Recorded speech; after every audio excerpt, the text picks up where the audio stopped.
दोस्तों, आज हम बात करना चाहते हैं आम आदमी पार्टी की सरकार और उसके मुख्यमंत्री अरविंद केजरीवाल पर।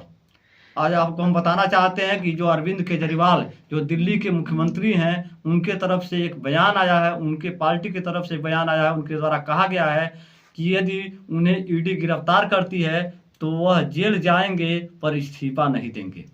यदि उनके मुखिया को, उनके मुख्यमंत्री को गिरफ्तार किया जाता है तो वह जेल के अंदर से ही सरकार चलाएंगे। यह सुनने में बहुत ही आश्चर्यजनक बात है। शायद आज तक किसी ने न सुना हो कि कोई मुख्यमंत्री जेल के अंदर से सरकार चलाया हो। यदि आने वाले दिनों में यह जीके में सवाल पूछ लिया जाए कि कौन सा मुख्यमंत्री है जो हमारे देश का जो जेल के अंदर से रहते हुए सरकार चलाया, तो हो सकता है भविष्य में इसका उत्तर हो अरविंद केजरीवाल। मैं ऐसा क्यों कह रहा हूँ, इसको सुनकर आप आश्चर्य में मत पड़िएगा। यह मैं नहीं, उनके पार्टी के लोग और खुद अरविंद केजरीवाल कह रहे हैं। जैसा आप जानते हैं कि शराब नीति घोटाले में, शराब कांड में ईडी के द्वारा उनके सरकार के खिलाफ, उनके पार्टी के खिलाफ तमाम शिकायत मिली थी, जिसको दर्ज किया है और ईडी लगातार जांच कर रही है। और शराब कांड में उनके पार्टी के वरिष्ठ नेता संजय सिंह, मनीष सिसोदिया, दो लोग पहले से ही जेल में हैं। इसी कांड में जो पार्टी के मुखिया हैं, जो पार्टी के संयोजक हैं अरविंद केजरीवाल, उनके ऊपर भी लगातार ईडी का शिकंजा कसता जा रहा है। जैसा कि आप जानते हैं, इससे पहले भी अरविंद केजरीवाल को 2 से 3 बार नोटिस मिला है और अरविंद केजरीवाल विभिन्न कारण बता करके कभी चुनाव में, कभी दूसरे राज्यों के दौरा पर चले जाते हैं और ईडी को हर बार ठेंगा दिखाते हैं। लेकिन एक बार पुनः ईडी का शिकंजा कसा है और एक सम्मन गया है अरविंद केजरीवाल के पास, और इसी कारण अरविंद केजरीवाल डरे हुए हैं। उनको इस बात का डर सता रहा है कि इस बार ईडी उन्हें गिरफ्तार कर लेगी। इसी कारण अरविंद केजरीवाल दिल्ली में एक जनमत संग्रह करा रहे थे, जिनमें यह कहा जा रहा था यदि उनके मुख्यमंत्री को गिरफ्तार किया जाता है तो क्या उन्हें पद से इस्तीफा देना चाहिए या उन्हें जेल से सरकार चलाना चाहिए।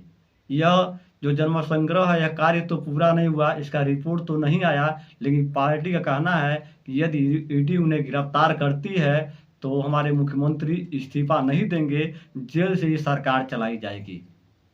उनका कहना है कि जेल में ही कैबिनेट का मीटिंग होगा, जेल में सभी अधिकारी जाकर मुख्यमंत्री से मिलेंगे और जेल में भी सभी फाइलों पर साइन होगा। यह सुन करके आश्चर्य भी आती है।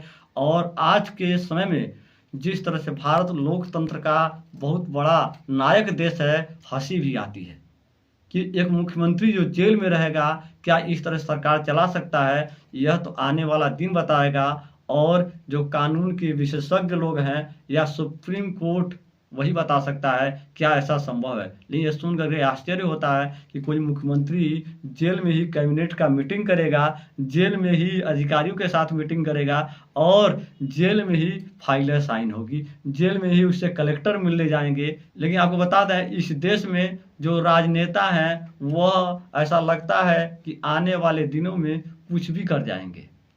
उनको ना किसी बात की चिंता है, न डर है, न शर्म है। सोचने वाली बात है कि आज इस लोकतांत्रिक व्यवस्था में भी इस तरह से जो सजा याफ्ता हैं या जिनकी किसी प्रकार की कार्रवाई चल रही है, किसी केस में वह संलग्न है या उन पर आरोप लगा हुआ है, वह भी अपने आप को पूरी तरह साफ पाक बताते हैं और लगातार चुनाव लड़ते हैं, मंत्री बनते हैं, मुख्यमंत्री बनते हैं और जेल के अंदर रहकर सरकार चलाने की बात करते हैं। मैं आपसे जानना चाहता हूँ, मैं आपसे पूछना चाहता हूँ, क्या इस तरह से होना चाहिए? जरा आप ही बताइए, क्या इस लोकतांत्रिक व्यवस्था में इस तरह से किसी मुख्यमंत्री को जेल के अंदर से सरकार चलाना चाहिए? क्या आम आदमी पार्टी में कोई ऐसा नेता नहीं है जो अरविंद केजरीवाल के बाद उनकी कुर्सी संभाले और मुख्यमंत्री बने और आगे इस सरकार को चलावे?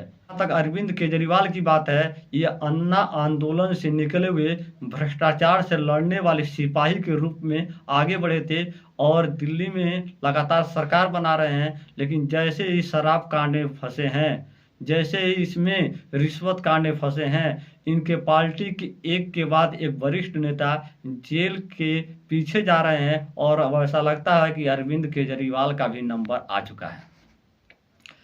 और सोचने वाली बात यह है, जो अरविंद केजरीवाल कहते थे हम गाड़ी नहीं लेंगे, हम बंगला नहीं लेंगे, हम वीआईपी सुविधा नहीं लेंगे, वही अरविंद केजरीवाल आज गाड़ी, बंगला और सभी तरह की वीआईपी सुविधा का लाभ उठा रहे हैं। और यहाँ तक इस तरह से उनको कुर्सी की लालच है कि वह जेल में जाने के बाद भी कह रहे हैं कि अपने पद पर बने रहेंगे। सोच सकते हैं, अरविंद केजरीवाल तो लगता है ऐसे व्यक्ति हैं, यदि उन्हें मौका मिलता तो केवल दिल्ली का ही नहीं, वह पंजाब का भी अकेले सीएम बन जाते, क्योंकि उन्हें कुर्सी की मोह है।